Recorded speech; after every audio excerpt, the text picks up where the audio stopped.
So, may udtong nato mga master. Nanapod ta dire sa atop. Oh, grabe kainit ang kinabuhi nga electrician.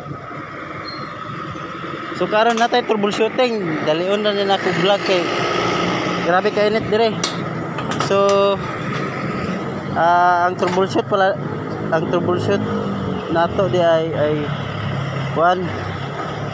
Mawala ang kuryente sa kuan sa tibok balay. So step by step na to nga check up no.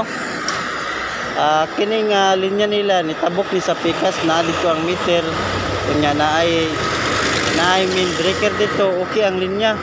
So karon step by step na to kaning sa service drop nga supply ato ni sing gipanitan para makita na to kung asa ang failure. So karon kani na siya ipanit duha ka buok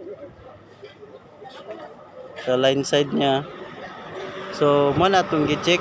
So okay ang yang linya no na supply pero pag abot na dito sa breaker sa ilalom walay kuryente makasulod. So ang akong suspect kaning sinumpayan kinahanglan ni siya og solderless connector or basin ba na loose contact na ni siya kay kaning duha ka linya kani siyang isa paingon ni sa iyang balay na service drop kani pong isa kaning blue pa sa meter wala gyapon ni sulod. Ang naay sulod kani ra kung gipanitan. So murag 99% nga ang hinungdan kaning sinumpayan. So palitan na to ni siya solderless connector. Init kayo master. So karon master magtiwas ta na gyapon ta sa atop no. So gikan ta ni palit og kuan solderless connector. So inganim ganing ginabuhi nga electrician marta magita. Tungod kay di man po ta mabuhi kung di ta mangorta. So karon magtiwas ta sa atong kuan video. So gikan day ko nagpalit ani nga solderless connector o kani.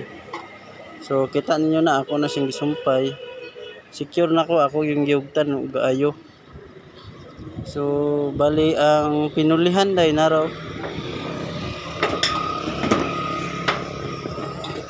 ini dili gid siya accurate nga isumpay ngani.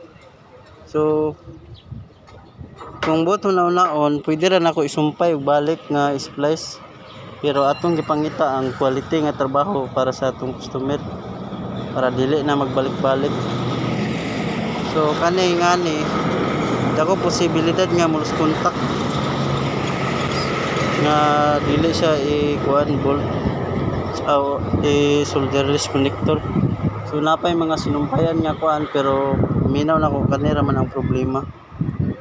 So aton ni siyang gialisdan. So last step na to ani niya aton ni siyang putuson og rubber tape pag human sa paon na natong 3M nga electrical tape. Dayon i-secure na to ang kuan ang kahugot ani nga bolt kay kung dili po ni siya matarong og hugot napoy tendency nga masulod na siya ay kuan ganang loose contact. So kana ra atong video karon na. So ako na siyang baluton og kuan rubber tape o 3M nga electrical tape. So aminaw na ko ma-okay na. So karon naputos na nato siya. Una na tong gibalot ay ang rubber tape, sunod ang 3M electrical tape. So ato na i-try dito sa kuan sa ilang balay kung okay na ba. So hopefully ma-okay na. Hey ato man sa gitarong og kuan sumpay. So dapat din no atong tarungon para dili magbalik-balik ang customer sa pagkuan pagtawag na to kay parehas na magyapon ikaw ray tawagon. So ato na lang i-secure gid.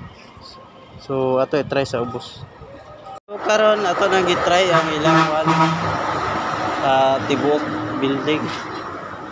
So naa naman daw i-on ano andar na no andar CCTV ikpan. So ara tas likod.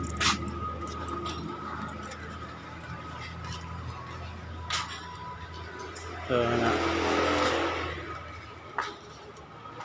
Apel ang motor, okay na? I-on off daw. Oo, ipasiga daan ba kayo? Hmm. Direct, hindi siya. Wala na mga daan ko. Mana sa ikuan kay pampahina sa current unta. Okay ram gyapon kay na ayo nam dito. So okay na andar na. Okay na.